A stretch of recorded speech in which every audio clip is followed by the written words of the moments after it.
ஜெயா டிவியின் நேர்முகம் நிகழ்ச்சியில் உங்களை இன்று மீண்டும் சந்திப்பதில் மிகுந்த மகிழ்ச்சி. நாடாளுமன்ற பொது தேர்தலுக்கான தேர்தல் பிரச்சாரம் அனைத்து முனைகளில் இருந்தும் நடைபெற்று கொண்டிருக்கும் வேளை இது. களத்தில் யார் யார், எத்தனை அணிகள் என்பதெல்லாம் தெளிவாகிவிட்டது. இந்த நிலையில் தமிழகத்தில் வாக்காளர்கள் இந்த தேர்தலை பொறுத்தவரை வடக்கென்றும் தெற்கென்றும் கிழக்கென்றும் மேற்கென்றும் பிரிந்து ஒரு வட்டார வாக்களிப்பு முறை உருவாகும் என்ற கருத்து சிலரால் கூறப்படுகிறது. இது எந்த அளவிற்கு உண்மையாக இருக்கும்? தமிழர்கள் இந்த தேர்தலை எதனை மையமாக வைத்து பார்ப்பார்கள், வாக்களிப்பார்கள் என்பதை தெரிந்து கொள்வதற்காக யார் மனதில் என்னவோ என்ற ஆவல் எல்லோருக்கும் இருப்பது இயல்புதான். அத்தகைய ஒரு முயற்சி தான் இன்றைய நேர்முகம் நிகழ்ச்சி. தமிழக வாழ்வுரிமை கட்சியினுடைய நிறுவன தலைவர், முன்னாள் சட்டப்பேரவை உறுப்பினர் திரு வேல்முருகன் அவர்கள் தன்னுடைய பார்வையில் இந்த தேர்தலை தமிழக மக்கள் எப்படி அணுகுகிறார்கள் என்ற கருத்தை நம்மோடு பகிர்ந்து கொள்ள வந்திருக்கிறார். திரு வேல்முருகன் அவர்களை இன்று உங்களுக்கு அறிமுகம் செய்வதில் மகிழ்ச்சி அடைகிறேன். வணக்கம். வணக்கம். இந்த தேர்தலுக்கு ஒரு வினோதமான வடிவம் இருப்பதாக தெரிகிறது. ஏனென்றால் எல்லா கட்சிகளும் தனித்தனியாக நிற்கின்றார்கள் என்பது ஒரு பக்கம் இருக்கட்டும், அப்படி அனைத்து இந்திய அண்ணா திராவிட முன்னேற்ற கழகத்தை தவிர முற்றிலும் தனியாக நிற்பவர்கள் என்று யாரும் இல்லை. மற்றவர்கள் எல்லாம் சிறிதும் பெரிதுமாக தோழமையோடு தான் இருக்கிறார்கள், கூட்டணியோடு தான் இருக்கிறார்கள். ஆனால் போட்டி என்று வருகின்ற பொழுது 5 முனையாக இது இருக்கிறது. இந்த 5 முனையாக இருப்பதன் காரணமாக வடக்கு தமிழ்நாட்டில் மக்களுடைய voting பேட்டர்ன், அது அவர்கள் வாக்களிக்கும் முறை என்பது வேறு மாதிரியாக இருக்கும். அது ஒரு மற்ற மண்டலங்களில் இருப்பதை காட்டிலும் வடக்கு தமிழ்நாட்டில் வேறு வகையாக இருக்கும் என்ற ஒரு நப்பாசை சிலருக்கு இருக்கலாம். நீங்கள் அதை பற்றி என்ன நினைக்கிறீர்கள்? என்னை பொறுத்தவரையில் நிச்சயமாக அப்படி இருப்பதற்கான வாய்ப்புகள் இல்லை. அதற்கு ஒரு உதாரணம், வடதமிழ்நாட்டில் பிரச்சாரத்தை மாண்புமிகு தமிழக முதலமைச்சர் அவர்கள் சிதம்பரத்தில் மேற்கொண்டார்கள். லட்சக்கணக்கான மக்கள் அங்கு திரண்ட காரணத்தினால்தான் இன்றைக்கு வடதமிழ்நாட்டில் இதுவரையிலும் எந்த ஒரு தேர்தல் பிரச்சார கூட்டத்திலும் எந்த ஒரு தலைவருக்கும் கூடாத ஒரு மாபெரும் மக்கள் எழுச்சி, மக்கள் கடலே சிதம்பரம் மாநகரில் அங்கு கூடியது. ஆக வேணுமா நாம் இப்படி எடுத்துக்கொள்ளலாம்.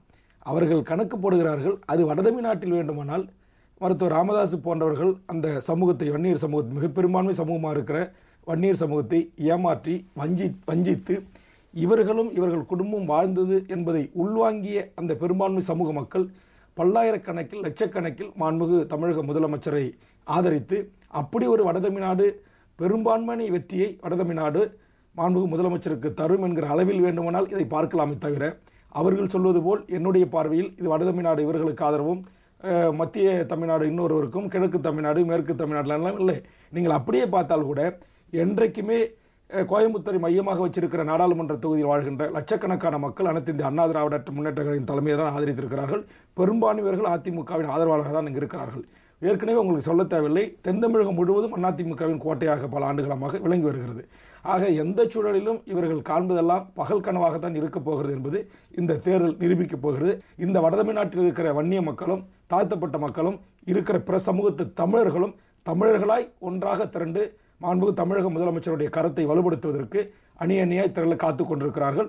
இந்த அடிப்படையில் தான் தேர்தலும் இன்றைக்கு தமிழ்நாட்டில் வெற்றி வகையை மாண்புமிகு அம்மா தலைமையிலான அனைத்து இந்திய அண்ணா திராவிட முன்னேற்ற கழகத்தின் தலைமையிலான இந்த அணி புதுவை உள்பட 40 இடங்களிலும் மாபெரும் வெற்றி பெறுவதற்கான வாய்ப்புகள் பிரகாசமாக இருக்கிறது.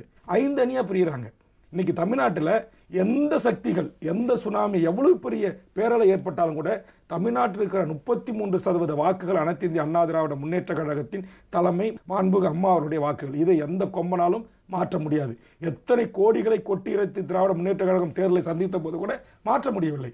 ஆக இப்படி ஒரு வலுவான பேர் இயக்கம், கோடிக்கணக்கான தொண்டர்களை உள்வாங்கியிருக்கிற இயக்கம், மாண்புமிகு அம்மா அவர்களுக்கு இருக்கிற மிகப்பெரிய ஒரு பிளஸ் பாயிண்ட் என்று சொல்வார்கள், அது கோடிக்கணக்கான தாய்மார்களின் இதயங்களை கொள்ளை கொண்டவர் அம்மா அவர்கள். ஆக அந்த ஓட்டுக்களை எல்லாம் நிச்சயமாக மாற்ற முடியாது. ஆக நிச்சயமாக தமிழ்நாட்டு உள்பட புதுவை உள்பட 40 தொகுதிகளும் ஒரு மகத்தான மாபெரும் வெற்றியை மாண்புமிகு புரட்சித் தலைவர் அம்மா தலைமையிலான இந்த கூட்டணி வெற்றி பெறும் என்பதுதான் எங்களுடைய பார்வை. அந்த வகையில் இன்றைக்கு மாண்புமிகு முதலமைச்சர் அவர்கள் தமிழ்நாட்டின் வரலாற்றில் இதுவரையில் கருணாநிதி அவர்களால் துணிந்து பெயரளவுக்கு கூட பேச முடியாத விஷயங்களை மாண்புமிகு முதலமைச்சர் அவர்கள் இன்றைக்கு தமிழ்நாட்டின் சட்டமன்றத்தில் அனைத்து கட்சிகளின் ஆதரவுகளோடு இன்றைக்கு நிறைவேற்றி சட்டமன்ற தீர்மானம் நிறைவேற்றியிருக்கிறார்கள். அதுதான் இன்றைக்கு ஈழத்தில் நடந்த இனப்படுகொலை 1.5 லட்சம் தமிழர்கள் படுகொலை செய்யப்பட்டதற்கான அங்கு ஐநாவின் மேற்பார்வையில் ஒரு பொது விசாரணை வேண்டும், குற்றவாளி கூண்டில் ராஜபக்சேவும் அவர் கும்பல்கள் நிறுத்தப்பட வேண்டும் என்கிற வரலாற்று சிறப்புமிக்க தீர்மானம். இதை தமிழ்நாட்டில் இருக்கிற அனைத்து தமிழர்களும் சாதி கடந்து மதம் கடந்து கட்சி எல்லைகளை கடந்து இந்த துணிச்சலான நடவடிக்கை ஆதரிக்கிறார்கள். 2, உலகத் தமிழர்கள் அனைவருடைய வேண்டுகோள். இன்றைக்கு ஐநாவை நோக்கி லண்டன், கனடா, பிரான்ஸ், சுவிஸ்ல இருக்கிற எல்லா தமிழர்களும் எதற்காக கோரிக்கையாக செல்கிறார்கள்? பொது வாக்கெடுப்பு வேண்டும். எப்படி கிழக்கு தைமூரும் தெற்கு சூடானும் எப்படி அமைந்தது, அதுபோல ஈழத்தமிழரிடமும் புலம்பெயர்ந்த தமிழரிடமும் பொது வாக்கெடுப்பு நடத்தி உலக அரங்கில் தமிழுக்கென்று ஒரு நாடு உருவாக வேண்டும் என்கிற ஒற்றை கோரிக்கையின் அடிப்படையிலும் இன அழிப்பிற்கான குற்றவாளிகள் தண்டிக்கப்பட வேண்டும் என்கிற கோரிக்கை தான் இன்றைக்கு உலக தமிழினமே இன்றைக்கு போராடி கொண்டிருக்கிறது. ஆக அந்த கோரிக்கைக்காக இன்றைக்கு சட்டமன்றத்தில் தீர்மானம் நிறைவேற்றி இன்றைக்கு அதை அனுப்பி மத்திய அரசுக்கு வேண்டுகோள் கொடுத்தோடு இல்லாமல் அழுத்தம் கொடுத்தோடு மட்டுமல்லாமல் இன்றைக்கு அனைத்து இந்திய அண்ணா திராவிட முன்னேற்ற கழகத்தின் தலைமை மாண்பு முதலமைச்சர் அவர்கள் மிக தெளிவாக தேர்தல் அறிக்கையில் 43 பாயிண்ட் அவுட் பண்ணி கொடுத்திருக்காங்க. அதுல 11 பாயிண்ட் அவுட்ல 10 விஷயங்களை நீங்கள் பார்க்கிறீர்கள் என்று சொன்னால் அதில் பிரதான இடமாக இருக்கிற நான் சொன்ன இந்த இனப்படுகொலைக்கான விசாரணை, இந்த பொது வாக்கெடுப்பு நடத்தி ஐநாவின் மேற்பார்வையில் ஈழத்தமிழரிடமும் புலம்பெயர்ந்த தமிழரிடமும் பொது வாக்கெடுப்பு நடத்தி தனித்தமிழ் ஈழம் நான் அமைத்து தருவேன் என்று சொல்லுகிற அந்த துணிச்சல், அந்த ஆற்றல், அந்த துணிவுக்காக இன்றைக்கு உலக தமிழர்களை மாண்புமிகு முதலமைச்சர் அவர்களை இன்றைக்கு போற்றுகிறார்கள், வணங்குகிறார்கள். ஆக எல்லாருடைய கோரிக்கையும் போராட்டத்தையும் ஒரு தீர்மானத்தின் மூலமாக ஒரு வாக்குறுதியின் மூலமாக தன் பக்கம் இருக்கக்கூடிய அந்த பேராற்றல் மாண்புமிகு முதலமைச்சருக்கு இருக்கிறது. ஆனால் பெயரளவில் கூட கருணாநிதி இதை செய்யவில்லையே. சட்டமன்றத்தில் முதலமைச்சராக இருக்கின்ற போது இப்படி ஒரு தீர்மானத்தை நிறைவேற்றவில்லையே. நான் ஈழத்தமிழகத்தில் மத்தியில் வாஜ்பாய் கவர்மெண்ட்டிலிருந்து 16-17 ஆண்டு காலமாக தொடர்ந்து மத்திய அமைச்சரவையில் அங்கு வைக்கிற திராவிட முன்னேற்ற கழகம் 60 ஆண்டு கால ஈழப் பிரச்சனைக்கு ஒரு நிரந்தர தீர்வை ஏற்படுத்துவதற்கு ஒரு வெற்று வாக்குறுதி என்று சொல்வார்களே, அந்த வாக்குறுதி கூட அவர்கள் கொடுக்க முடியல. ஆனால் அம்மா சட்டமன்றத்தில் தீர்மானம் ராஜதந்திரத்தோடு இன்றைக்கு சிந்தித்து இன்றைக்கு வெளியிட்டு இருக்கிறார்கள். பொருளாதார தடை விதிக்க வேண்டும் என்கிற வரலாற்று சிறப்புமிக்க தீர்மானம். அதுபோன்று ஒவ்வொரு நடவடிக்கையின் மூலமாக தமிழனுக்கான உரிமை இன்றைக்கு தமிழ்நாட்டில் நீங்க யாரை போய் எடுத்துக்கலுங்க, சாதாரண உழைக்கின்ற தொழிலாளியிலிருந்து உயர்நிலையில் இருக்கிற தமிழனாக இருந்தால் உனக்கென்று ஒரு நாடு உலக அரங்கில் வேண்டுமா வேண்டாமா, அப்படி வேண்டும் என்று சொல்பவர்களுக்கு நீ வாக்களிப்பியா, வேண்டாம் என்று சொல்பவர்களுக்கு நீங்க வாக்களிப்பா என்று சொன்னால் அவர்கள் கண்ணை மூடிக்கொண்டு சொல்வார்கள், வேண்டும் உலக அரங்கில் தமிழுக்கு என்று ஒரு நாடு வேண்டும், ஈழ மக்களின் துன்பங்கள் துயரங்கள் போக்கப்பட வேண்டும், நீக்கப்பட வேண்டும் என்கிற காரணத்துக்கு தான் வாக்களிப்பார்கள். ஆக அந்த அடிப்படையில் நிச்சயம் இந்த நீங்க சொன்ன இந்த கருத்துக்கள் எல்லாம் இவர்களுடைய எதிரிகளுடைய இந்த மனக்கணக்குகள் எல்லாம் உடைத்தெறியப்பட்டு அனைத்து இந்திய அண்ணா திராவிட முன்னேற்ற கழகம் ஒரு மாபெரும் வெற்றி அடையும் என்பதுதான் என்னுடைய கருத்து, என்னுடைய பார்வை. தமிழ்நாட்டில் ஜாதிய அடிப்படையில் கூட்டணியை அமைப்பது, ஜாதியினுடைய அடிப்படையில் வாக்கு கேட்பது, ஜாதி சங்கங்களை எல்லாம் ஒன்றாக திரட்டி அவர்களை எல்லாம் ஓர் அணிக்கு கொண்டு வந்து அதன் வழியாக எல்லா ஜாதியின் ஓட்டுகளையும் வாங்கி வெற்றி பெறுவது என்ற முயற்சியில் சிலர் ஈடுபட்டார்கள். பிறகு அது என்ன ஆயிற்று என்பது எல்லோருக்கும் தெரியும். அத்தகைய ஒரு சிந்தனையில் மக்கள் வாக்களிக்கிறார்களா? இன்றைக்கு பாரதிய ஜனதா கட்சி தலைமையிலான ஒரு கூட்டணியில் அவர்கள் எல்லாம் இன்றைக்கு இணைந்திருந்தாலும் கூட அவர்கள் மீண்டும் அந்த ஜாதியை சொல்லி ஓட்டு கேட்க போவார்களா? அல்லது மக்கள் இவர்களது அண்மை கால பேச்சு வரை அனைத்தையும் நினைவில் வைத்து இவர்களை புறந்தள்ளுவார்களா? கண்டிப்பாக மக்கள் நேற்றைய வரையில் இந்த கூட்டணியில் அங்கம் பெற்றிருந்த தலைவர்கள் என்னென்ன பேசினார்கள் என்பதை நினைவில் வைத்து மக்கள் புறந்தள்ளக்கூடிய ஒரு சூழல் இருக்கிறது. அதுக்கு அடிப்படை காரணம் இன்னைக்கு மருத்துவர் ராமதாஸ் அவர்கள் தலைமையிலாக இன்றைக்கு இருந்த இந்த சமுதாய கூட்டணி தலைவர்கள் கடந்த பல 10 ஆண்டுகள் 15 ஆண்டுகளுக்கு முன்பு ராமதாஸ் ஒரு யுக்தியை கையாண்டார்.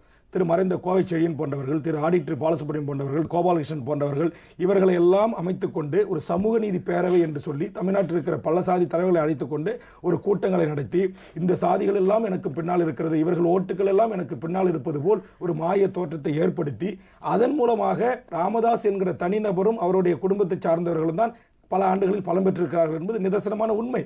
அப்படி சொன்ன சமூக நீதி பேரவை தேர்தலில் போட்டியிடவில்லை. ஆனால் இன்றைக்கு அந்த நிலை அவர் உடைந்து அவர் நாடாளுமன்ற தேர்தலில் தோல்வி, சட்டமன்ற தேர்தலில் தோல்வி, உள்ளாட்சி தேர்தலில் தோல்வி என்று தொடர் தோல்விகளால் பாட்டாளி மக்கள் கட்சி தொண்டர்கள் தோர்ந்து கிடக்கின்ற போது, அதிமுகவும் அழைக்காத போது, திமுகவின் கதவும் திறக்கப்படாத போது, வேறு வழியில்லாத போது அவர் என்ன செய்றாருன்னா திடீர்னு திரும்ப இந்த சமுதாய தலைவர்கள் கூட்டமைப்பை உருவாக்கினார்கள். பி.டி. அரசகுமார் அதில் இருந்தார். திரு நாகராஜன் அவர் இருந்தார், திரு ராஜன் அவர்கள் இருந்தார்கள், இன்றைக்கு ஏசிஎஸ் அவர்கள் இருந்தார்கள். இன்றைக்கு யார் இன்னைக்கு ராமதாஸ் கூட இருக்கிறாங்க? இன்னைக்கு எல்லாம் எங்க இருக்கிறாங்க? என்ன காரணம்? இன்னைக்கு ராமதாஸ் அவர்கள் மிகப்பெரிய ஒரு மோசமான ஒரு மோசடி அரசியலை செய்திருக்கிறார். ஒரு சந்தர்ப்பவாத கூட்டணி அமைத்திருக்கிறார். நேற்றைய தினம் வரையில் குருவும் ராமதாசும் விஜயகாந்த் அவர்களை எவ்வளவு மோசமான வார்த்தைகளால், அரசியல் நாகரிகம் தெரியாதவன் என்றும் எவ்வளவு தரைக்குறமான வார்த்தைகள் தமிழில் இருக்கிறதோ அத்தனை வார்த்தைகளையும் பயன்படுத்தி நேற்றைய தினம் வேலூர், ராணிப்பேட்டை, ஆற்காட்டு கூட்டங்களில் கூட மன்மோகன் இது நம்முடைய ராஜ்நாத் சிங் இவர்கள் இந்த தமிழ்நாட்டுக்கு வருகின்ற வரையிலும் கூட அந்த கூட்டத்தில் பேசினார்கள். அப்படி பேசிவிட்டு இன்றைக்கு அவருடைய மகன் விஜயகாந்தை போய் கட்டிப்பிடித்து சால்வு போடுவது என்பதும் எப்படி அந்த மனநிலையை இந்த மக்கள் ஏற்றுக்கொள்வார்கள்? வடதமிழ்நாட்டில் விஜயகாந்தினுடைய கட்சியை ஒழிப்பதும் அவருக்கு இருக்கும் மிகப்பெரிய மோதல்கள், பல்லாயிரக்கணக்கான வழக்குகள் இருக்கிறது. அந்த தொண்டர்கள் எப்படி இணைந்து தேர்தல் பணி ஆற்றுவார்கள்? இன்னைக்கு விஜயகாந்த் சென்ற இடத்துல பாமக தொண்டர்கள் எத்தனை பேர் போனாங்க? கடலூர் மாவட்டத்தில் பாமக கொடிக்கம்பெல்லாம் நீ வெட்டி வீழ்த்தப்பட்டிருக்குது, கருப்பு கொடி ஏற்றுது. சேலம் வேட்பாளராக இருந்த அருள் எங்கே தான் போனார்னே தெரியல. அவர்கள் இன்றைக்கு பிரச்சாரத்தில் ஈடுபடலை. இன்னைக்கு கள்ளக்குறிச்சியில் என்ன நிலைமை? நேற்றுக்கு ராஜ்நாத் சிங் இன்னைக்கு வராரு, முதல் நாள் அறிவிக்கிறாரு சேலத்தில் கள்ளக்குறிச்சிக்கு வேட்பாளர் சண்முகம் தான் அப்படின்னு. தருமபுரி கூட்டத்தில் என்ன சொன்னாரு? இது சிங்கங்களின் கூட்டம், சிறு நரியிடம் பிச்சை கேட்காது என்றாரு. இன்னைக்கு யாருக்கிட்ட போய் பிச்சை கேட்டிருக்காரு? இன்னைக்கு போய் அன்புமணி யார்கிட்ட பிச்சை கேட்டாரு? சுதீஷ் கிட்ட பிச்சை கேட்கலையா? விஜயகாந்த் கிட்ட பிச்சை கேட்கலையா? இன்னைக்கு ராமதாசனுடைய மனைவி இன்றைக்கு சரஸ்வதி அம்மா வந்து பிரேமலதா கிட்ட பிச்சை கேட்டதாக இன்றைக்கு வந்து இருக்கிற தமிழ்நாட்டுடைய ஒரு மிகப்பெரிய பத்திரிகை கலர் படம் முன்னாடி ஆதாரத்தோட புகைப்படத்தை போட்டிருக்கானே. இதெல்லாம் தமிழ்நாட்டு மக்கள் பார்க்க மாட்டாங்களா? நான் கேட்க என்ன கொள்கை இருக்கிறது? ஈழப்பிரச்சனை 7 ஆண்டு அல்ல 70 ஆண்டு நான் சிறை போவேன்னு சொன்னார் ராமதாஸ். எனக்கு பின்னால் என் மகன் போவான்னு சொன்னாரு, என் மகனுக்கு பின்னால் என் கொள்ளுப்பேரன் போவான்னு சொன்னாரு. ஆனா இன்னைக்கு ராஜ்நாத் சிங் தலைமையிலான இந்த அரசு ஈழத்தில் நடந்த இனப்படுகொலைக்கு சர்வதேச விசாரணை கோருவோம்னு சொல்லியிருக்காங்களா? மீனவர் பிரச்சனைக்கு தீர்வு காணணும்னு சொல்லியிருக்காங்களா? 600 தமிழர்களை சுட்டுக் கொண்டதற்கு நாங்கள் தண்டனை பெற்று தருவோம்னு பாரதிய ஜனதா தேர்தல் வாக்குறுதி கொடுத்திருக்கிறதா? திமுக கொடுத்திருக்கிறதா? நீங்க சொல்லுங்க, இவங்க எந்த அடிப்படையில் இன்னைக்கு பிஜேபி இவங்க ஆதரிச்சிருக்காங்க? இன்னைக்கு விஜயகாந்த் எந்த அடிப்படையில் இன்னைக்கு பிஜேபியோட கூட்டணி சேர்ந்திருக்கிறாரு? ஊழலை ஒழிப்புன்னு சொல்றாரு. ஆண்டாள் அழகர் காலேஜில் ஒரு எம்பிபி ஒரு பிஇ சீட்டுக்கு 7 லட்ச ரூபாய் 10 லட்ச ரூபாய் நன்கொடை வாங்குறாரு. அவரோட கூட்டணி இருக்கிற தலைவர்கள்லாம் இன்னைக்கு மருத்துவக் கல்லூரி வச்சுக்கிட்டு கோடிக்கணக்கில் பணம் சம்பாதிக்கிற, சட்டத்துக்கு புறமா சம்பாதிக்கிறவங்க தான் அங்கே இருக்கிறாங்க. இவர் எங்க ஊழல் ஒழிக்கிற? மோடி எப்படி ஊழல் ஒழிக்க முடியும்? கேசன்தாசாய் வழக்கு 1.5 டன் டங்க யார் வீட்டில் எடுத்தாங்க? All India medical council chairman வீட்டில் தானே கேசன்தாசாய், அவர் வீட்டில் தான் எடுத்தாங்க. 1500 கோடி ரூபாய் எப்படி கைப்பற்றினாங்க? அந்த வழக்கு இருக்கு இல்லையா? இண்டூர் கல்லூரிக்கு அனுமதி கொடுத்த வழக்கு இருக்குல்ல அன்புமணி மேல. இவர்களை வைத்துக்கொண்டு எப்படி நீங்க ஊழல் ஒழிக்க முடியும் பாரதிய ஜனதா? நிச்சயமாக இந்த கூட்டணி ஒரு சந்தர்ப்பவாத கூட்டணி, இந்த கூட்டணி ஒத்துவராத கூட்டணி. இவர்கள் தலைவர்கள் மேடைகளில் கூவி கட்டிப்பிடித்து சால்வைகளை அணிவித்து கை ஒலிக்கிக் கொள்ளலாம். ஆனால் களத்தில் கீழே இருக்கிற அடிமட்ட தொண்டன் அவன் மிகப்பெரிய அளவிலே காயம் பட்டிருக்கிறான். அந்த ரணம் இன்னும் ஆறவில்லை. அந்த ரணத்தை ராமதாசாலும் மாற்ற முடியாது, அன்புமணியாலும் மாற்ற முடியாது, விஜயகாந்தாலும் மாற்ற முடியாது. ஆக இவர்கள் கூட்டணி ஒரு பொருந்தாத ஒரு கூட்டணியாகத்தான் இருக்கும். இவர் வேறு விதமான பல நிர்பந்தங்களுக்கு கூட்டணியில் இன்றைக்கு இடம்பெற்றிருக்கிறார்களே தவிர, இன்னைக்கு வைகோ என்ன சொன்னார்? ஈழ விடுதலைக்காக நான் எந்த தியாகத்தையும் செய்வேன், அன்றைக்கும் ஆதரித்தேன், இன்றைக்கும் ஆதரிப்பேன், நாளைக்கும் ஆதரிப்பேன். வைகோ கிட்ட அக்ரிமெண்ட் போட்டு கொடுத்திருக்காரு ராஜ்நாத் சிங். தனியீழ நான் அமைச்சு தரேன் அப்படின்னு பொது வாக்கெடுப்பு நடத்தி நான் தமிழ் அமைச்சு தரேன் சொல்லியிருக்காங்களா? 1.5 லட்சம் தமிழர்களை கொன்றான். சர்ச்சுகளில் குண்டு விழுந்தது, கோயில்களில் குண்டு விழுந்தது, மசூதிகளில் குண்டு விழுந்தது, செஞ்சோலைகளில் குண்டு விழுந்தது, பள்ளி குழந்தைகள் படிக்கின்ற பள்ளிக்கூடங்களில் குண்டு விழுந்தது, மருத்துவம் பார்த்து கொண்டிருந்த மருத்துவர்கள் செத்துமடைந்தார்கள், பத்திரிகையாளர்கள் கடத்தி கொலை செய்யப்பட்டிருக்கிறார்கள். இவ்வளவு பெரிய இனப்படுகொலை, இன அழிப்பு திட்டமிட்டு செய்த அந்த அதிபரைத்தானே மத்திய பிரதேசத்திலே பாரதிய ஜனதா ஆண்ட இடத்தில் சிவப்பு கம்பளம் வைத்து முதல் மரியாதை தந்தார்கள். திருப்பதியிலே அழைத்து வந்து முதல் மரியாதை செய்தார்கள். செய்தவர் யாரு? சுஷ்மா ஸ்வராஜ் தானே, ராஜ்நாத் சிங் தலைமையிலான பாரதிய ஜனதா அரசு தானே. ஆக அப்படிப்பட்டவர்களோடு எந்த அடிப்படையில் வைகோ கூட்டணி சேர்ந்திருக்கிறார்? எந்த அடிப்படையில் விஜயகாந்த் கூட்டணி சேர்ந்திருக்கிறார்? எந்த அடிப்படையில் ராமதாஸ் கூட்டணி சேர்ந்திருக்கிறார்? நீங்கள் எண்ணி பார்க்க வேண்டும். இதையெல்லாம் ஒன்றும் தெரியாத மக்கள் அல்ல தமிழக மக்கள். இன்றைக்கு ஊடகங்கள், பத்திரிகைகள், இணையதளங்கள், பேஸ்புக், ட்விட்டர், அடுத்த நிமிடம் இவர்களுடைய மோசடி அரசியல் அம்பலமாக்கப்பட்டுக் கொண்டிருக்கின்றன. கோடிக்கணக்கான தமிழர்கள் பார்த்துக் கொண்டிருக்கிறார்கள். கோடிக்கணக்கான மாணவர்கள் வீதிக்கு வந்து போராட தயாராகி கொண்டிருக்கிறார்கள். இவர்கள் ஒருபோதும் இந்த சந்தர்ப்பவாத கூட்டணியை ஏற்றுக்கொள்ள மாட்டார்கள். மாண்பு முதலமைச்சர் அவர்களுடைய இந்த தீர்க்கமான, இறுதியான, உறுதியான இந்த நடவடிக்கைகளுக்கென்று தமிழ்நாட்டில் என்னை பொறுத்தவரையில் லட்சக்கணக்கான இளைஞர்களும் மாணவர்களும் வாக்களிக்க தயாராக இருக்கிறார்கள். இன்னைக்கு விஜயகாந்த், மோடி தலைமை ஏதாவது சொல்லிட்டு இருக்காங்க. இதெல்லாம் நிச்சயமாக தமிழ்நாட்டில் எந்த விதத்திலும் எந்தவித தாக்கத்தையும் ஏற்படுத்தாது. இது கூடிகலைகிற ஒரு கூட்டமாகத்தான் இருக்கும் என்பது என்னுடைய பார்வை. அண்மை காலம் வரை தலைவர்கள் மத்தியில் இவர்களெல்லாம் ஒருவரை ஒருவர் கடுமையாக விமர்சித்துக் கொண்டவர்கள் தான் இப்பொழுது அணி திரண்டிருப்பவர்கள். அதே நேரத்தில் இவர்களெல்லாம் எந்த ஒரு குறிப்பிட்ட கருத்தையும் சொல்லாமல் ஒரு அணியில் திரண்டிருக்காங்க. அப்படி திரளும் பொழுது நாம் என்ன செய்தாலும் மக்கள் ஏற்றுக்கொள்வார்கள் என்ற அளவிற்கு இவர்களுக்கு செல்வாக்கு இருக்கிறது. இல்லை, அப்படி இவர்களே நினைத்துக் கொள்கிறார்கள். ஏதோ சொல்லுவாங்க, பூனை சுடுபட்டா பூலோகமே இருந்து போடும் அப்படின்பாங்களா, அந்த மாதிரி இவர்கள் நினைச்சுக்கிறாங்க. ஏதோ நம்ம பின்னாடி தான் தமிழ்நாட்டு மக்களே இருக்கின்ற விஜயகாந்த் நினைக்கிறாரு, என் பின்னாடி தான் ஏதோ தமிழர்கள் எல்லாம் இருக்கிற மாதிரி அவருக்கு ஒரு நினைப்பு. ராமதாஸுக்கு ஏதோ 2 கோடி வன்னியர்களும் இவர் வச்சு தான் கேட்குற மாதிரி. நீங்கள் அவர் என்ன சொல்ற, 96ல் பாமக ஆட்சி, திராவிட கட்சிகளை அழிப்பதும் ஒழிப்பதும் தான் என் வேலைன்றது. மறுநாள் போய் அங்கே நிற்கிறது. அப்புறம் அவனுக்கு கொல்லப்புற வழியாக மத்திய அமைச்சரில் இடம் கேட்கறது, ராஜ்யசபா சீட்டு கேட்கறது. நான் கேட்குறேன், ஏன் வாக்களிக்க மாட்டாங்கன்னா, எப்படி வாக்களிப்பாங்க? இந்த சாதியின் பெயரை சொல்லி சங்கம் உருவாக்கி கட்சி கண்டு மத்திய அமைச்சராக அங்க வைத்து இன்னைக்கு தொடர்ந்து 12 ஆண்டு காலமா மத்திய அமைச்சராக அம்மா வாங்கிச்சு. நீங்க இன்னைக்கு 21 பேர் இடஒதுக்கீடுல செத்து போன வன்னியன் குடும்பம், மருத்துவர் ராமதாஸ் அன்புமணி அந்த குடும்பத்தை காப்பாத்தினாங்களா? அந்த குடும்பத்தை வாழ வச்சாங்களா? ஒரு வீடு கட்டி கொடுத்தாங்களா? 10 லட்சம் ரூபாயில ஒரு வீடு கட்டி கொடுங்கன்னு வேல்முருகன் கேட்டான், கட்டி கொடுத்தாங்களா? இல்ல இவர்களுடைய உதவியாளர்கள் உட்பட ஒரு மந்திரிக்கு 22 பேர் உதவியாளராக டெல்லியில் அமர்த்துக் கொள்ளலாம், அலுவலக ஊழியர்கள் சொன்னாங்களே. ஒருவன் அந்த இடஒதுக்கீடு செத்து போன குடும்பத்தின் பிள்ளைகளுக்கு வேலை வாய்ப்பு தந்தாங்களா? வன்னியர்களின் பெயரை சொல்லி வன்னியர் கல்வி கோயில் என்று உருவாக்கினார்களே, அது இன்றைக்கு யாருடைய பெயர் மாற்றப்பட்டிருக்கிறது? அதனுடைய ட்ரஸ்ட் இன்றைக்கு யாருடைய பெயர் மாற்றப்பட்டிருக்கு? ராமதாஸ் குடும்பத்தின் பெயருக்கு மாற்றப்பட்டிருக்கிறது. அதனுடைய கல்வி கோயில் யார் பேர்ல இருக்குது? சரஸ்வதி அம்மா பேர்ல இருக்கு, ராமதாஸ் மனைவி பேர்ல. இடஒதுக்கீடு செத்து போன தியாகிகளுடைய பெயரை வைங்க, மாவீரன் தேசிங் பெயரை வைங்க, பாப்பரப்பட்ட ரங்கநாத கவுண்டர் பெயரை வைங்க, கழுத்தூர் முனியும் பெயரை வைங்க. எத்தனையோ பேர் 20 பேர் செத்தான், அவன் பேரை வைங்க. ஏன் அவங்க குடும்பத்து பேரை வச்சுக்கிட்டீங்க? அதில் மேனேஜிங் ட்ரஸ்ட் யாரு? செக் பவர் யாருக்கு இருக்குது? உன்னுடைய மகனுக்கு, மகளுக்கு, மருமகனுக்கு. அவங்க தான் குடும்பம், அவங்க தான் சொத்து. இது எல்லாம் வன்னியர்கள். என்ன இன்னைக்கு வன்னியர்கள் இடஒதுக்கீட்டை பற்றி இன்னைக்கு படிச்சிருக்கிறான், ஐஏஎஸ் இருக்கிறான், ஐபிஎஸ் இருக்கிறான், நீதிபதிகளாக இருக்கிறான், பொறியாளராக இருக்கான், வழக்கறிஞராக இருக்கான். எல்லா நிலையிலும் மேலோங்கி வருகின்ற, படித்து வருகின்ற அந்த சமூகம் எப்படி இவற்றை எல்லாம் இன்றைக்கு எது நல்லது எது கெட்டது, யார் இந்த சமூகத்துக்கு நல்லது செய்யறாங்க செய்யணும்னு பார்க்க மாட்டாங்களா? பார்த்துக்கிட்டு வராங்க, தெளிவா பார்த்துக்கிட்டு வரான். தன்னை தவிர, தன் குடும்பத்தை தவிர அந்த சமூகத்தில் பிற தலைவர்கள் உருவாகிவிடக் கூடாது என்கிறதில் மிக சரியாக தெளிவாக இருக்கிறார் மருத்துவர் ராமதாஸ் அவர்கள். எத்தனை தலைவர்களை அழித்தொழிக்க முயற்சித்தார்கள், எத்தனை தலைவர்களை பயன்படுத்திக் கொண்டு தூக்கி எறிந்தார்கள். இதையெல்லாம் இந்த சமூகம் பார்த்து கொண்டுதான் இருக்கிறது. இவர்கள் செய்கிற அடாவடிகள், இவர்கள் செய்கிற அட்டூழியங்கள், இவர்கள் செய்கின்ற சந்தர்ப்பவாத கூட்டணி. நான் கேட்கிறேன், நேற்று வரையில் விஜயகாந்த் என்னுடைய பொது எதிரி. உயிர் உள்ளவரையும் என்ன சொன்னீங்க? காடு உள்ளளவும், வானம் உள்ளளவும், நீர் உள்ளளவும், நிலம் உள்ளளவும் தேசிய கட்சியோடும் கூட்டணி இல்லை, திராவிட கட்சியோடும் கூட்டணி இல்லை என்று சொன்னீங்களே. இன்னைக்கு பாரதிய ஜனதா உங்கள் கண்ணுக்கு தேசிய கட்சியாக தெரியவில்லையா? தேசிய முற்போக்கு திராவிட கழகம் என்று வச்சுக் கொண்டிருக்கிற விஜயகாந்த் நேற்றிவருக்கும் உங்களுக்கு என்ன வசதி முன்வைத்தீர்கள்? இன்றைக்கு எப்படி அவரோட கைகோர்க்க முடிஞ்சது? இன்னைக்கு மறுமலர்ச்சி திராவிட முன்னேற்ற கழகம் என்று திமுக வந்து கட்சி வச்சுக்கிற அண்ணாவின் தம்பி என்று சொல்லக்கூடிய வைகோ உங்களுக்கு திராவிட இயக்கத்தின் கட்சி தலைவனாக தெரியவில்லையா? உங்ககிட்ட எங்க லட்சியம் இருக்குது, எங்க கொள்கை இருக்கிறது, என்ன கோட்பாடு இருக்கிறது? உன் பிள்ளையை மத்திய அமைச்சராகணும், எம்பி ஆக்கணும், இன்னும் சேர்க்க வைக்கப்பட்டிருக்கிற சொத்துக்களை பாதுகாக்க வேண்டும் என்பதை தவிர அந்த வன்னியர் மக்களை வாழ வைப்பதற்கான என்ன அஜெண்டா இருக்கிறது? 11 ஆண்டு காலம் மத்திய அமைச்சர் வந்தார். என்னைக்காச்சும் அன்புமணி வன்னியர்களுக்கு 2% இடஒதுக்கீடு கல்வி வேலை வாய்ப்புல மத்திய அரசாங்கத்தை கேட்டிருப்பாரா? குரல் கொடுத்திருப்பாரா? பதவியில் இருக்கின்ற போது ஒன்று, பதவியில் இல்லாத கருணாநிதி என்ன அரசியல் செய்கிறாரே அதை விட 100 மடங்கு தாண்டி குடும்ப அரசியல் செய்து கொண்டிருப்பது தான். நீங்க பாருங்க, வேட்பாளர் அறிவிக்கிறாங்க. பாண்டிச்சேரியில் யாரு? ஆனந்தராமா, அவருடைய மச்சான் பையன். தன்ராஜின் கள்ளக்குறிச்சியில் எம்பி இருந்தார் யாரு? அவருடைய அக்கா பையன். காஞ்சிபுரத்தில் எம்எல்ஏ நின்றார் யார்? உலக ரட்சகர், அவருடைய சம்பந்தி. வேலு யார்? அவருடைய சம்பந்தி. ஏகே மூர்த்தி யார்? அவருக்கு வேறு எல்லா விதமான பினாமியாக இருக்கிறவர், அவருக்கு எம்பி. இந்த கட்சிக்காக உழைத்தவன், ஜெயிலுக்கு போனவன், குண்டாஸ் ஆகணும், அடிப்பட்டவன், அந்த குடும்பத்தின் பிள்ளைகள் யார் இன்னைக்கு எம்எல்ஏ இருக்கிறான்? யார் எம்பியா இருக்கிறான்? சொல்லுங்க, எப்படி அந்த மக்கள் வாக்களிப்பாங்க? இவர் சொல்றாரு வட தமிழ்நாடு என்கிட்ட தான் இருக்கு, அப்படியே வன்னியர்கள் பூரா என்கிட்ட தான் இருக்குன்னா எங்க இருக்கு உங்ககிட்ட வன்னியர்கள்? இருக்கிறார்களா இல்லையா என்பது இந்த தேர்தலில் தமிழ்நாட்டு மக்கள், வன்னியர்கள் அனைவரும் மிக தெளிவாக வாக்களிக்க தயாராக இருக்கிறார்கள். காலம் விரைந்து கொண்டிருக்கிறது, நிச்சயமா தெரிய போகிறது. புரட்சியாளர் அம்பேத்கர் அவர்கள் வாங்கி கொடுத்த இடஒதுக்கீட்டை வைத்துக்கொண்டு அவர்களும் இன்றைக்கு படித்து பொறியாளராக, வழக்கறிஞராக, நீதி அரசர்களாக வளர்ந்து கொண்டிருக்கிறார்கள். வன்னியர் சமூகத்திலும் இடஒதுக்கீட்டை பயனை பெற்று இன்றைக்கு படித்து வளர்ந்து கொண்டிருக்கிறார்கள். இவர்கள் இந்த படித்த இளைஞர்கள் மத்தியில் ராமதாசனுடைய பிரச்சாரமோ, திருமாவளவனுடைய பிரச்சாரமோ அல்லது சாதிய மோதல்களோ ஒரு காலத்தில் வெற்றி பெறாது. அப்ப அவர்கள் அறிவுபூர்வமாக சிந்திக்கின்ற போது இந்த மோதல்கள் மூலமாக வன்னியர்களுக்கு என்ன லாபம் இருக்கிறது? இவர்கள் அரசியல் லாபம் அடையலாம், அந்த மக்களுக்கு என்ன லாபம் இருக்கு? நீங்க சொல்லுங்க. 2 மக்களும் குடிசையில் வாக்குற உழைக்கின்ற மக்கள், விவசாய மக்கள், மண்ணையும் நம்பி வாழ்கின்ற, மண்ணையும் பூமி நம்பி வாழ்கின்ற அந்த மக்களிடத்தில் போய் நீங்க சாதிய உணர்வுகளை ஊட்டி விடுவது என்பது, சாதிய உணர்வுகளை கூர்மொழிக்கு அதை பெரிதாக்கி விடுவது என்பது எந்த விதத்தில் நியாயம்? எங்கேயாச்சும் ஒரு சமூக பிரச்சனை ஏற்பட்டதுன்னா, ஒரு பதற்றம் ஏற்பட்டுச்சுன்னா, ஒரு சமுதாய தலைவர்கள் அங்கே போய் பேசி அந்த இரு மக்களிடத்தில் ஒரு அமைதியை ஏற்படுத்தி நாம் எல்லாம் உழைக்கின்ற வர்க்கம், பாட்டாளி வர்க்கம், நாம் நம்மளுக்குள்ளே மோதிக்கொள்ளக்கூடாது என்கிற ஒரு அறிவுபூர்வமான அரசியலை தான் முன்வைக்கணும். அதைத்தானே ராமதாஸ் நீ வச்சுதான் சொன்ன.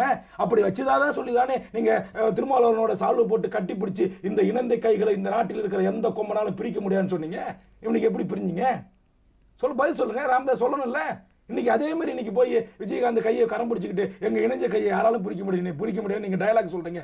எப்படி திருமாவளவனோட இணைந்த கையை பிரிக்க முடியாதுன்னு சொல்லி இன்னைக்கு நீங்க பாம்புங்கிரிமா இருக்கிறீங்களோ அதே மாதிரி இதே விஜயகாந்த் இன்னைக்கு உங்களுக்கு வச்சுட்டாருல. இன்னைக்கு சேலம் பாமக கோட்டை நீங்க உங்களுக்கு இருக்கா? விழுப்புரம் உங்களுடைய சொந்த மாவட்டம். நீங்கள் இன்னைக்கு போய் நாளைக்கு இந்த மத்தாளம் எவ்வளோ கேவலமாக பேசுனீங்க, அதெல்லாம் ஒரு கட்சி, அதெல்லாம் ஒரு மூஞ்சி, அவன் கட்சி நடத்தினா அவனுக்கெல்லாம் நான் ஓட்டு போடணுமான்னு கேட்டிங்களே. இன்னைக்கு அந்த மத்தாளத்துக்கு தானே அன்புமணியும் ராமதாஸும் அவங்க குடும்பம் போய் ஓட்டு போடணும். விழுப்புரத்தில் கூட்டணி கட்சி அவங்களுக்கு தானே ஒதுக்கி இருக்கு. கடலூர் எத்தனை தியாகம் செஞ்ச பூமி இன்னைக்கு யாருக்கு ஒதுக்கப்பட்டிருக்குது சொல்லுங்க. நீங்க அப்படி வரிசையாக கள்ளக்குறிச்சி இன்னைக்கு யாருக்கு ஒதுக்கப்பட்டிருக்கு?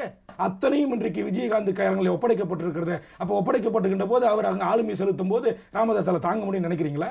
நிச்சயமா தாங்க முடியாது. எப்படி இணைந்த கைகள் பிரிகிறோம் என்று இன்றைக்கு அவங்களோட நண்பர்களாக பிறந்தோம், நண்பர்களாக பிரிவோம்னு சொன்னாங்க. ஆனா இவங்க அப்படி இல்லை, சண்டை போட்டு இருந்தா நீங்க பிரிச்சிருக்காங்க. அதை விட மோசமான ஒரு சூழலில் தேமுதிகவும் பாமகவும் பிரியக்கூடிய ஒரு சூழல் தான் உருவாகும். ஆனா என்னை பொறுத்தவரையில் இந்த இரண்டு சமூக மக்களும் கீழே இருக்கிற அடித்தளத்தில் இருக்கிற ஒடுக்கப்பட்ட மிக பிற்படுத்துகிற சமூகங்கள் ஒற்றுமையாக இருக்கணும். இரு சமூகத்தினுடைய தலைவர்களும் ஓட்டு வங்கி அரசியலுக்கான அரசியல் செய்வது என்பதை ஏற்றுக்கொள்ள முடியாது என்பதுதான் என்னுடைய பார்வை. அந்த கட்சியில் இருக்கக்கூடிய இரண்டு பெரிய தலைவர்களுமே படித்தவர்கள், மருத்துவர்கள். மற்றவர்களும் படித்தவர்கள், பல முறை நாடாளுமன்றத்தில் அங்கம் வகித்தவர்கள், பல பதவிகளில், அரசு பதவிகளில் இருந்தவர்கள். அப்படி இருக்கின்ற பொழுதும் கூட அவர்கள் இன்னமும் இதை சுற்றியதாகவே தங்களுடைய தேர்தல் பிரச்சாரத்தை வைத்திருப்பதாக தெரிகிறது. இப்பொழுது இந்த கூட்டணி உருவான பிறகு என்ன பேசுவார்கள் என்று தெரியவில்லை. அதே போல இந்த புது கூட்டணி உருவான பிறகும் கூட அவர்கள் ஒரு ஒருமித்த குரலில் ஒரு அம்சத்தை சொல்லி இதற்காக எங்களுக்கு வாக்களிங்கள் என்று சொல்லாமல் இவருக்கு 8, இவருக்கு 4, இவருக்கு 3, இவருக்கு 2, எனவே எங்களுக்கு இவ்வளவு என்று சொல்கிறார்கள். இந்த 8, 3, 4 இதெல்லாம் வேலைக்கு ஆகுமா? இல்லை, இவங்க நான் தான் சொல்கிறேன், இந்த 8, 3 இல்லை, இவங்க எந்த முகத்தோடு போய் ஓட்டு கேட்க முடியும்? முதல்ல தமிழ்நாட்டு மக்களை ராமதாஸும் விஜயகாந்தும் வைகோவும் ஒன்றாக சேர்ந்து என்ன அஜெண்டாவை சொல்லி நீங்கள் ஓட்டு கேட்பீங்க சொல்லுங்கள். நேற்றைய வரையிலும் நீங்கள் என்ன சொன்னார் ராமதாஸ் வாயாலேயே? பாபர் மசூதி இடிச்சு கட்சின்னு சொன்னார். நான் சொல்லலை, ராமதாஸ் தான் சொன்னார். குரு என்ன சொன்னார்? நேற்று குரு பேசியிருக்காரு, அவன்லாம் ஒரு ஆள், அவனுக்கு ஒரு கட்சி, அவனுக்கு பின்னாடி நாலாம் வந்து ஓட்டு கேட்க முடியாதுருக்காரு. மயிலாடுதுறையில் இருந்த கூட்டத்தில் ஒரு விஜயகாந்த் கொடியை பிடிச்சிட்டு அங்கே யாரும் வரக்கூடாதுட்டீங்க. எப்படி உங்களுக்கு இணக்கம் ஏற்படும்? எப்படி நீங்கள் 8 சீட்டு வேணுமா? 40 சீட்டு இருக்குது, அதனால் எழுதி நீங்கள் வச்சுக்கலாம் 8, 4, 2, 10ன்னு. ஆனால் மக்கள் உங்களுக்கு யாருக்கு நீங்கள் வாக்களிக்க? நீங்கள் வட தமிழ்நாட்டை எடுத்துங்க. இன்றைக்கி பாமக எந்த அடிப்படையில் வெற்றி பெறும்னு நம்பிக்கை அவங்களுக்கு இருக்குது? இல்லை விஜயகாந்த் எந்த அடிப்படையில் வெற்றி பெற முடியும்? எந்த விஷயத்தை சொல்லுவீங்க? தனித்தமிழ் அமைச்சு தருவீங்கன்னு சொல்லுவீங்களா? கட்சி தீவை மீட்டு தருவோன்னு சொல்லுவீங்களா? காவேரி உரிமையை பெற்று தருவோன்னு சொல்லுவீங்களா? முல்லை பெரியாருக்கு தீர்வு எடுத்து தர போகிறேன்னு சொல்லியிருக்கீங்களா? பாலாற்றின் குறுக்கே கர்நாடக அரசு அணை கட்டுறான அதை தடுத்து நிறுத்துவோன்னு சொன்னீங்களா? தென்பண்ணை ஆற்றின் குறுக்கே ஆந்திர அரசு அணை கட்டுறான அதை தடுத்து நிறுத்தி தமிழ் மக்களை வாழ வைப்புன்னு சொல்லியிருக்கீங்களா? என்ன சொல்லியிருக்கிறீங்க? என்ன பொது அஜெண்டா என்ன இருக்கு? தமிழ்நாட்டுக்கு, தமிழக மக்களுக்கான உரிமைக்கு என்ன இருக்குது? உங்களுக்கு தான் அரசியல் செய்வதற்கு, வாக்கு கேட்பதற்கான எந்த வாய்ப்பையும் மாண்புமிகு தமிழக முதலமைச்சர் கொடுக்கவே இல்லையே. கிளியர் கட்டா அவங்க எல்லா வேலையும் முடிச்சிட்டாங்களே. 142 அடி அணையை நான் உயர்த்த விட மாட்டேன், தரமாட்டமாக்குன்னு சொன்னா மலையாளிகள். உடனே முதலமைச்சர் அவர்கள் அந்த அரசோடு பேசி இன்றைக்கு இடிக்க முயற்சித்து தடுத்து நிறுத்தப்பட்டிருக்கிறது. அந்த மாவட்ட மக்களுடைய வாழ்வுரிமை பாதுகாக்கப்பட்டிருக்கிறது. 5 ஆண்டு முதலமைச்சராக இருந்த கலைஞர் அவர்களால் அரசியலை வெளியிட வைக்க முடியவில்லை. மத்திய அரசினுடைய காவிரி நீர் ட்ரிபியூனலுடைய உத்தரவை மாண்பு முதலமைச்சர் அவர்கள் உச்சநீதிமன்றம் என்று போராடி இன்றைக்கு அதை நிலைநிறுத்தியிருக்கிறார். உரிய நீரை பெறுவதற்கு போராடி கொண்டிருக்கிறார். எனக்கு ஒருவேளை இந்த வாய்ப்பு கிடைக்கும் என்று சொன்னால் இந்த உரிமை முழுவதுமாக தமிழ்நாட்டிற்கு கிடைக்கும் என்று இன்றைக்கு சூழ்நிலைத்திருக்கிறார். தேர்தல் வாக்குறுதி தந்திருக்கிறார். தென்பண்ணை ஆற்றின் குறுக்கே கர்நாடக அரசு அணையை கட்டிய போது சட்டமன்றத்தில் சிறப்பு கவன தீர்மானம் நிறைவேற்றி அதை தடுத்து நிறுத்தி அமைச்சர்கள் குழுவை அனுப்பி இன்னைக்கு திருவண்ணாமலை, கிருஷ்ணகிரி, தருமபுரி, விழுப்புரம் மாவட்டத்துடைய 50 லட்சம் விவசாய மக்களுடைய வாழ்வுரிமை பாதுகாத்து தந்திருக்கிறார். உங்களுக்கு எங்க இன்னைக்கு கெயில் நிறுவனம்? இன்னைக்கு ஈரோடு, திருப்பூர், இதே மாதிரி சேலம், கிருஷ்ணகிரி, தருமபுரி, இன்றைக்கு 6 மாவட்ட, கோயம்புத்தூர் 6 மாவட்ட மக்களுடைய வாழ்வாதார பிரச்சனை. அது மத்திய அரசு மற்ற மாநிலங்கள்லாம் ரயில்வே கேட்ட ஓட்டு, ரயில்வே பாதையை ஒட்டி லைன் கொண்டு போகலாம், பைப் லைனு. அதே மாதிரி தேசிய நெடுஞ்சாலையை ஒட்டி கொண்டு போறாங்க. ஆனால் தமிழ்நாட்டில் மட்டும் மத்திய அரசு என்ன சொல்றான்? விவசாய நிலங்கள் வழியாக தான் நான் கொண்டு போவேன்னு சொன்னா மக்கள் அங்கே வீதிக்கு வந்து போராடுறார்கள். நாங்களும் போராடணும். கேள்வி நிறுவனத்தை முற்றுகிட்டு மாண்பு முதலமைச்சர் அவர்கள் சீஃப் செக்ரட்டரி தலைமையில் குழு அமைச்சாங்க. உடனே விவசாய பிரதிகளை கூட்ட அழைச்சி பேசினாங்க. அந்த திட்டத்தை நான் தடுத்து நிறுத்தினாங்க. உயர்நீதிமன்றத்தில் போய் வழக்கு அவங்களுக்கு சாதகமாக தீர்ப்பு வந்துச்சு.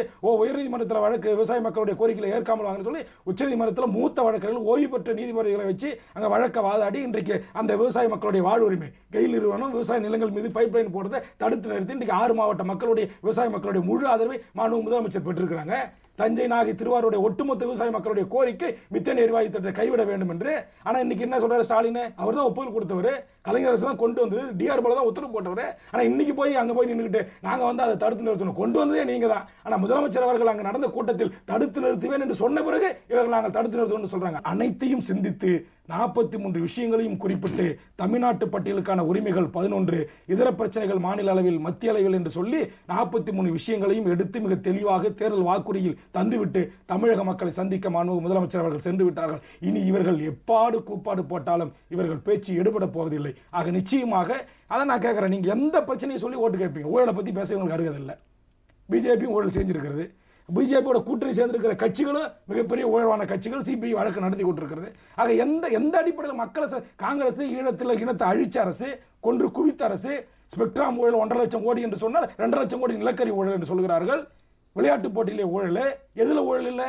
நீங்கள் சிந்திக்கணும். கேபிள் டிவியை ஏழை எளிய மக்களுக்கு குறைந்த விலையில் தமிழ்நாடு அரசாங்கம் கொடுக்கறதுக்கு மத்திய அரசாங்கம் அனுமதி கேட்டால் நான் தரமாட்டேன்னு சொல்றது, 50,000 டன் கோதுமை கேட்டால் கொடுக்க மாட்டேன்னு சொல்றது, மண்ணெண்ணெய் கேட்டால் கொடுக்க மாட்டேன்னு சொல்றது, அரிசி கேட்டால் கொடுக்க மாட்டேன்னு சொல்றது.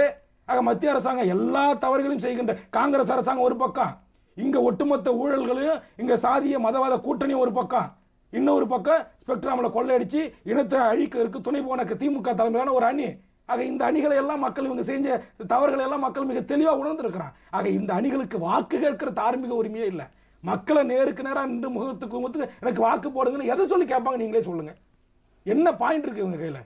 ஆக இவர்கள் வாக்கு கேட்டு மக்களை செல்வதற்கு முன்பாகவே இன்றைக்கு இந்த மக்களுக்கு இதை நான் வந்தால் எனக்கு அதிகாரம் கைக்கு வருகின்ற போது இதை செய்வேன் என்கிற தெளிந்த பார்வோடு இன்னைக்கு மாண்புமிகு முதலமைச்சர் அவர்கள் தன்னுடைய பரப்புரை தொடங்கியிருக்கிறார்கள். 40 நமதே, நாளை பாரதம் நமதே என்கிற கோரிக்கையின் அடிப்படையில் இன்றைக்கு முன்வைத்து தமிழ்நாட்டு மக்களை சந்தித்துக் கொண்டிருக்கிறார்கள். நிச்சயம் இந்த அணி மாபெரும் வெற்றி பெறும். நிச்சயம் இவர்களுக்கெல்லாம் எதிர்காலத்தில் அரசியல் வாழ்வு என்பதே இன்றைக்கு அஸ்தமனமாக போகிற ஒரு சூழல் தான் இந்த பாரதிய ஜனதா தலைமையிலான இருக்கிற இந்த அணிகளுக்கு ஏற்பட போகிறது என்பதுதான் என்னுடைய பார்வை. நன்றி திருவேல்முருகன், சந்தித்ததில் மகிழ்ச்சி. வணக்கம். வணக்கம். நன்றி நண்பர்களே, மீண்டும் நேர்முகம் நிகழ்ச்சியில் சந்திப்போம். அதுவரை ஜெயா டிவியிலிருந்து நெஞ்சார்ந்த அன்பு, நன்றி, வணக்கம்.